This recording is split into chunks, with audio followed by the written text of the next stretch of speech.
नाज़रीन इकराम, अस्सलाम वालेकुम। आज हम फिर अपने बज़्म-ए-नात-ओ अदब FGNA यूट्यूब चैनल पर उस अजीम शख्सियत से आपकी मुलाकात करवाएंगे जो कि हलीम मुस्लिम पोस्ट ग्रेजुएट कॉलेज में B.Ed में असिस्टेंट प्रोफेसर हैं, जिनको दुनियाए अदब में डॉक्टर मोहम्मद इरशाद हुसैन साहब के नाम से जाना और पहचाना जाता है। आइए आज हम आपकी मुलाकात सर से करवाते हैं। सर, आपका हमारे स्टूडियो में इस्तकबाल है। शुक्रिया। तो सर, हमारे नाज़रीन को अपना तारुफ पेश करवाएंगे, कब आपकी विलादत हुई, कहाँ के रहने वाले हैं, अपना मुख्तसर परिचय। जी, सबसे पहले बहुत बहुत शुक्रिया, आपने मुझे मौका दिया, अपने चैनल पर बुलाया अपने अनुभव साझा करने के लिए। जी सर, इस्तकबाल है आपका। मेरा नाम मोहम्मद इरशाद हुसैन है और मैं रहने वाला बरेली ज़िले में एक आंवला तहसील है। आंवला तहसील में ही एक गांव है राजपुर कलां। जी। ये लगभग बरेली से 40 किलोमीटर दूर है। जी। और मेरी पैदाइश वहीं की है, 1 जुलाई सन 1978 की। हाई स्कूल तक की एजुकेशन मेरी वहीं की रही है। जी। और हाई स्कूल के बाद 94 में हम लोग बरेली शिफ्ट हुए, मतलब बरेली शहर में मकान बनाया। जी। जी। और तब से 2010 तक वहीं रहना हुआ, उसके बाद यहाँ कानपुर। और फैमिली में मेरे वालिदा का इंतकाल हो चुका, 1 साल हो गया। जी। और वालिद साहब अभी हैं। 4 भाई हैं हम लोग, एक बहन है। जी। और 4 भाइयों में मुझे मिला के हम 3 भाई टीचर हैं। और वालिद साहब भी टीचर थे। जी, माशाल्लाह। और मतलब एक जी टीचर परिवार से ही ताल्लुक रहा चाचा भी सर टीचर रहे हैं, वालिद साहब रिटायर हो चुके हैं वो भी। और बड़े भाई और मुझसे छोटा भाई यूनुस, जी। वो लोग भी टीचर ही हैं। माशाल्लाह। जी। तो सर, अपने असातिज़ा इकराम किन किन टीचर्स ने आपको पढ़ाया, उनके बारे में कुछ तारुफ उनका पेश करना चाहेंगे। चूँकि अब क्लास फर्स्ट से लेके MSc M.Ed PhD करने तक बहुत से टीचर्स ने पढ़ाया, जगह जगह एडमिशन लेके पढ़ाई की। जी। लेकिन ख़ास तौर से स्टूडेंट को अपनी उन्हीं टीचर्स के नाम याद रह जाते हैं। नाम तो सभी के याद रहते हैं, लेकिन बेसिकली जब चर्चा होती है तो उन्हीं की करना चाहेगा कि जिनकी पर्सनालिटी का हमारी पर्सनालिटी पर डायरेक्ट इम्पैक्ट पड़ा है। जी। ठीक है। टीचर के 2 तरह के रोल रहते हैं, एक तो क्लासरूम के अंदर, दूसरा क्लासरूम के बाहर। जी। जो उनका एक मार्गदर्शन मिलता है समय समय पर। तो उन टीचर्स में सबसे पहले मैं नाम लेना चाहूँगा अपने PhD प्रोफेसर डॉक्टर संतोष अरोड़ा मैडम का, जो रोहिलखंड के इंस्टीट्यूट ऑफ रोहिलखंड यूनिवर्सिटी के faculty of education and allied sciences में प्रोफेसर की पोस्ट पर हैं अभी। जिनके अंडर में मैंने PhD की है। जी। तो उनका नाम मैं सिर्फ इसलिए नहीं ले रहा हूँ कि मैंने उनके अंडर में PhD की है, बल्कि उनके व्यक्तित्व में कुछ इस तरह के गुण थे कि जो मैंने अपने अंदर उतारने की, सीखने की कोशिश की। एक तरह से प्रेरणा स्रोत भी रही जी आपकी। प्रेरणा स्रोत रही हैं। और किस तरह से पढ़ाया जाए, किस तरह से बच्चे से बोलना है, एक वो सब चीज़ें उनसे सीखी। और वहीं पर एक प्रोफेसर रश्मि अग्रवाल मैडम हैं, उनका भी नाम लेना चाहूँगा। उनके अंडर में मेरे भाई ने PhD की है। जी। तो ये वो प्रोफेसर्स हैं कि जिनसे आप क्लासरूम के अंदर ही नहीं, क्लासरूम के बाहर चलते फिरते, उठते बैठते, बातचीत करते, बहुत सी चीज़ें आप अच्छी सीख सकते हैं और अपने अंदर उनको उतारा जा सकता है, कॉपी किया जा सकता है। और बल्कि एक घटना मुझे और भी याद है, वहीं प्रोफेसर यशपाल सिंह सर रहे हैं, जो अभी के उत्तर प्रदेश कांग्रेस कमेटी में एक बड़ी पोस्ट उनके पास है। तो हम लोग जैसे कि आमतौर पर होता है कि MSc B.Ed करने के बाद में बच्चे जो हैं अपने अपने ढंग से रोज़गार की तलाश में लग जाते हैं। अगर परमानेंट जॉब नहीं मिली होती है तो कहीं ना कहीं प्राइवेट कॉलेज में पढ़ाने के लिए अप्लाई करते हैं, पढ़ाने लगते हैं किसी इंटर कॉलेज वगैरह में। तो वैसे ही हमने शुरू कर दिया था। लेकिन जब हमारे यशपाल सर को पता चला कि ये दोनों भाई किसी प्राइवेट इंटर कॉलेज में पढ़ा रहे हैं, तो उन्होंने हमें बुलाया और समझाया कि बेटा, अगर आपके सामने किसी तरह की घर में जी घर खर्च को लेके कोई दिक्कत परेशानी नहीं है तो अभी आप किसी प्राइवेट स्कूल कॉलेज में पढ़ाने के चक्कर मत पड़िए, बल्कि अपनी एजुकेशन कंप्लीट एजुकेशन। करिए। जी जी तो उस सिलसिले में उन्होंने हमें बुला के अपने घर बुला के समझाया और हमने वो आइडिया ड्रॉप किया और उनके कहने से एमएड एंट्रेंस टेस्ट में अप्लाई किया। और उसमें जो पहले मेरिट बनती थी बीएड के नंबर के बेस पे, जी उसमें मेरा पूरे रोहिलखंड यूनिवर्सिटी कैंपस में एमएड एंट्रेंस में मेरा 14वां नंबर था। इसी तरह भाई की भी अच्छी पोजीशन थी। तो उनका वो मोटिवेशन वहाँ से मिला कि उन्होंने एमएड करने के लिए मोटिवेट किया। जब एमएड कर लिया तो कहीं ना कहीं पीएचडी करने के लिए जो मोटिवेशन वहाँ से मिला, वरना शायद आज हम यहाँ पर नहीं होते। नहीं होते। तो टीचर देख लेते हैं कि बच्चे के अंदर क्या कैपेबिलिटी छिपी हुई है, क्या संभावनाएं हैं और वक्त रहते इनके लिए क्या करना है। ठीक है, तो सबसे पहले तो ये कि उन्होंने एजुकेशन कंप्लीट करने की जो सलाह मशवरा दिया, उसी की वजह से आज हम यहाँ पर हैं।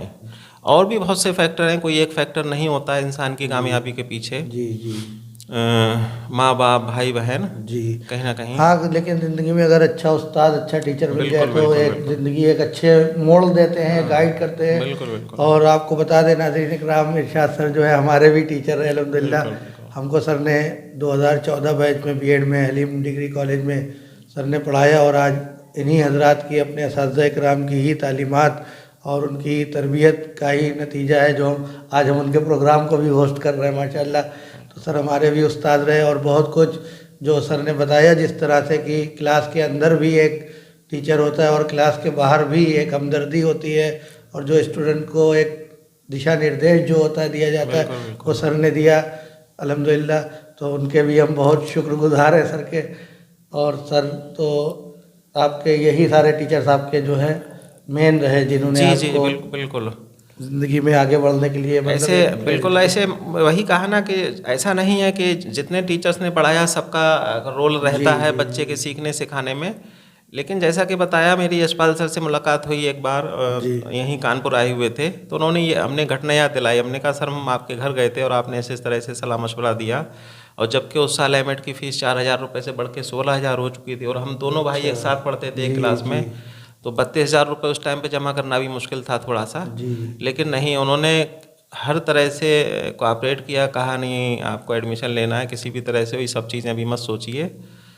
तो बल्कि उन्होंने कहा कि जो हमने आपको सिखाया है ये आगे बढ़ाइए। जी ठीक है, तो और बच्चों को मोटिवेट करिए, ज़रूरत पड़ने पर सलाह दीजिए, उनको गाइडेंस काउंसलिंग करके उनको सही जगह पे पहुंचने में हेल्प करिए। जी सर। तो सर हर शख्स की ज़िंदगी में कुछ ना कुछ मेमोरेबल मोमेंट्स होते हैं, यादगार लम्हात होते हैं ज़िंदगी में जो कभी नहीं भूले जाते हैं। तो अपनी ज़िंदगी के कुछ यादगार लम्हे हमारे नाज़रीन के साथ शेयर करना चाहेंगे।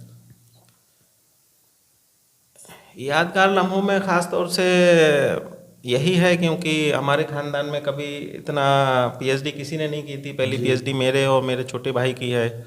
तो एक ये था, ठीक है, माँ बाप की दुआओं से और उनके कोऑपरेशन से जो उन्होंने इस हद तक पढ़ाने में भी हम लोगों की हेल्प की कि बेटा पढ़ते रहिए, जब तक आप पढ़ेंगे हम पढ़ाते रहेंगे। और तो बहुत से लोग हैं, जैसे हमारे चाचा हैं जी चाचा ने अपने बच्चों की तरह हम लोगों को समझा। तो एक तो पीएचडी का कंप्लीट होना उस टाइम पे, ख़ास तौर से एक गांव का बच्चा जो जिला बेसिक शिक्षा ये बेसिक शिक्षा परिषद के जो प्राइमरी स्कूल होते हैं, उनमें कहीं ना कहीं वहाँ से निकल के बच्चे बहुत अच्छी पोस्ट पे पढ़ने लिखने के बाद पहुँचे। तो कहीं ना कहीं हमारी पीएचडी का कंप्लीट होना उस टाइम का एक बड़ा अचीवमेंट हमारे लिए रहा है। दूसरा, यहाँ हलीम कॉलेज में सिलेक्शन होना, ये भी अपने आप में हमारे लिए बहुत बड़ी बात है, अल्लाह का करम है, कोई इतनी आसान बातें नहीं हैं। तो बस इस तरह से यही एक चीज़ है जो दिमाग में रहती हैं और अल्लाह का शुक्र अदा किया जाता है कि इस जगह पर पहुँचे। तो सर हर शख्स की ज़िंदगी में कोई ना कोई एक प्रेरणा स्रोत होता है जिसके नक्शे कदम पे आदमी चलता है, उसकी तरह बनना चाहता है, उससे सीख के। तो आपकी ज़िंदगी में कौन प्रेरणा स्रोत रहा आपके लिए, उसके बारे में हमारे नाज़रीन को कुछ बताना चाहेंगे? देखिए, एक माहौल होता है हर जगह का, चाहे वो हमारा एकेडमिक इंस्टीट्यूट हो या हमारा घर हो, हर हर जगह का एक माहौल होता है, और उस माहौल के हिसाब से जैसा माहौल बच्चे को मिलता है वैसा ही वो अपना विज़न बनाता है कि आने वाले टाइम में मैं कहाँ पहुँचना चाहता हूँ, अपने लिए कैसा देखना चाहता हूँ। तो चूँकि अभी बताया था घर में सभी टीचर रहे हैं, जी जी तो एक तो ये था जिस जिस घर में ज़्यादातर टीचर रहे हों तो बच्चा पैदा होते ही कहीं ना कहीं पढ़ सबको जी, देख के पढ़ने माइंड पढ़ाने माइंड का मेकअप माहौल। करता है जी कि नहीं बीएड करना है, हमें भी टीचर बनना है। एक तो ये, दूसरा जो यूनिवर्सिटी में एडमिशन लेने के बाद जहाँ से बीएड पीएचडी किया, वहाँ का जो माहौल मिला, प्रोफेसर्स के डायरेक्ट कांटेक्ट में आए, पढ़ा लिखा उनको समझा, और जी क्लासरूम के बाहर, तो वहाँ से जो मेन प्रेरणा प्रेरणा स्रोत रहे हमारे टीचर्स ही रहे टीचर कि थे। आने वाले टाइम में हमें क्या बनना है, हम भी इनकी तरह एक बीएड विभाग जी में एक टीचर बनना चाहते हैं। जी तो प्रेरणा स्रोत जो हैं वो टीचर्स ही हैं हमारे, और बाकी घर में भाई, चाचा और वालिद साहब। ये सब लोग। जी जी जी। तो सर, हमारे यूट्यूब चैनल बज़्म-ए-नात व अदब के ज़रिए से आप अल्हम्दुलिल्लाह as a teacher, assistant professor degree college में पढ़ाते हैं बच्चों को, सैकड़ों बच्चों को आप खुद भी टीचर बनाते हैं जी, सही हर बात साल। है। तो बिल्कुल बिल्कुल। एज ए टीचर हमारे उतबा जो अदब से जुड़े हुए लोग हैं, लिटरेट पर्सनालिटीज़ हैं और टीचर हैं, हमारे समाज को, हमारे कौम को हमारे चैनल के ज़रिए कुछ पैगाम देना चाहेंगे? पैगाम यही है क्योंकि हम लोग अपनी ड्यूटी सिर्फ ये ना समझें कि हमारी क्लासरूम की चार दीवारी के अंदर हमारा रोल है, बाकी हमारा रोल फिनिश हो जाता है, जी बल्कि ऐसा नहीं है।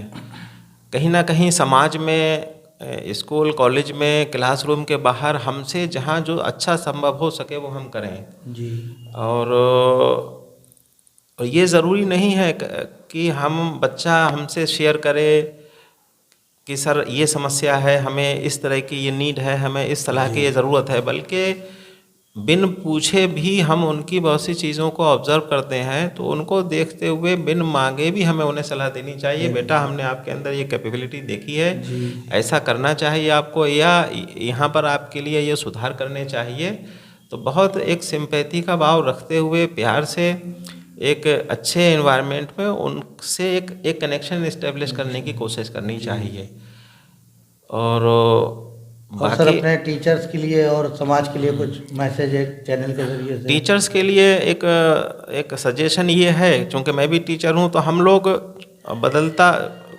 बदलती हुई सोसाइटी है, कहीं भी इस तरह का इस फिजिकल वर्ल्ड में ये चीज़ें नहीं होती हैं कि अब फाइनली एक स्टेबल पोजीशन आ गई, बल्कि हर चीज़ क्या है कि धीरे धीरे, जो हिंदी में कहा जाता है कि निर्माण की अवस्था में कुछ ना कुछ डेली चेंजेस हो रहे हैं हर फील्ड में। जी तो हमें उन चेंजेस, पॉजिटिव चेंजेस को एक्सेप्ट करते हुए आगे बढ़ना है, और उनको एक स्वीकार करते हुए हमें अपने लिए इस लायक बनाना है कि हम उनको अडॉप्ट कर सकें, जी और कुछ ना कुछ इनोवेशन वाली फीलिंग रहे। जी ठीक है, वो नवाचार शब्द जो है, इनोवेशन, ये हर फील्ड में अप्लाई किया जा सकता है कि हम ट्रेडिशनल मेथड से ही ना पढ़ाते रहें, जो पढ़ाने के नए तरीके हैं, नए tools, technology, ICT based learning है, उन सबको समझें और उनको अपनी टीचिंग में यूज़ करें। मतलब एक जो इनोवेटिव माइंड होना चाहिए। और ट्रेडिशनल चीज़ें धीरे धीरे बिल्कुल छोड़ने की बात नहीं होती है कि वो बिल्कुल यूज़लेस हैं इसलिए हम छोड़ दें, बल्कि नहीं, उनको पकड़ के, समझ के, जो जितनी उनकी रिलेवेंसी है उसको देखते हुए हमें कुछ ना कुछ इनोवेटिव टीचिंग मेथड डेवलप करने होंगे। ये टीचर्स के लिए ये मेरा सजेशन है।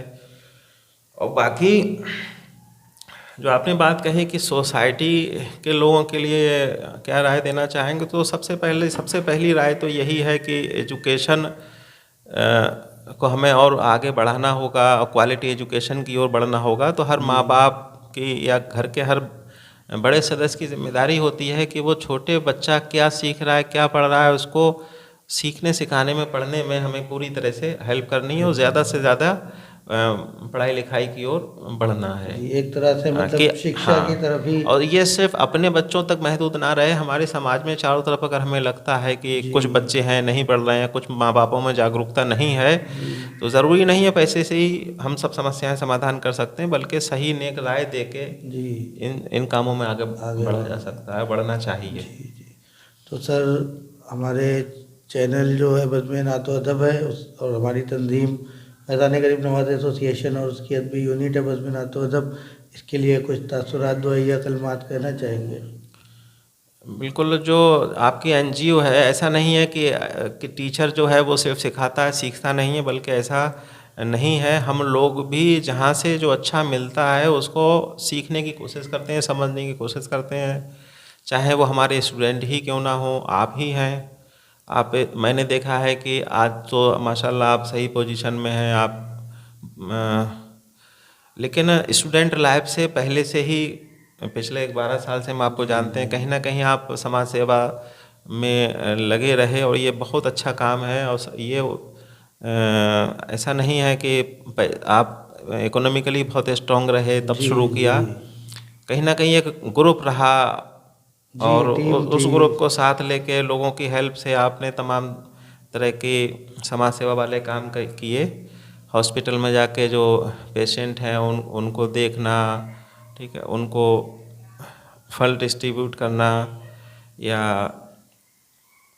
इधर जो कई बार देखा है, हाँ हाँ, लॉकडाउन में राशन प्रोग्राम बिल्कुल, जो लॉकडाउन में जाके आपने राशन बांटा और तमाम तरह से जो आप आगे आए हैं, ये आप इसमें लगे रहिए, बहुत अच्छी चीज़ है। और बल्कि अल्लाह से हम यही दुआ करेंगे परवरदिगार आपको और इसमें कामयाबी दे, ज़्यादा से ज़्यादा समाज सेवा करने की आपके अंदर एक हौसला दे और अच्छे लोग आपके साथ कनेक्ट हों, वो जिस तरह से जैसे आपकी मदद कर पाएँ वो मदद करें, क्योंकि ये आसान काम नहीं है। लोगों को लगता है कि हम इतना टाइम दे रहे हैं और ये इतने टाइम में हम ये कर सकते थे, ऐसा नहीं है। ये सेवा भाव जो है अल्लाह की तरफ से ही आपके अंदर है और जो बहुत से लोगों के अंदर नहीं होता है। तो ये हम लोग इस चीज़ को महसूस कर सकते हैं कि जो प्रतिभा आपके अंदर है और अच्छी चीज़ है कि अपने और कामों से समय निकाल के आप समाज सेवा करते हैं, तो अल्लाह जो है आपके लिए इसमें कामयाबी दे, आगे बढ़ते रहें और किसी ना किसी रूप में मदद करते रहें। और बस यही मेरी तरफ से ठीक सर, अल्लाह से आमीन, दुआ है। शुक्रिया बहुत बहुत सर, आप हमारे स्टूडियो में तशरीफ़ लाए। आपकी जो शैक्षिक खिदमत है, तालीमी खिदमत है, उसके एतराफ़ में हम अपनी तंजीम की तरफ से आपको सर्टिफिकेट दे के एजाज़ से नवाजना चाहेंगे, उसको कबूल करिएगा सर। शुक्रिया।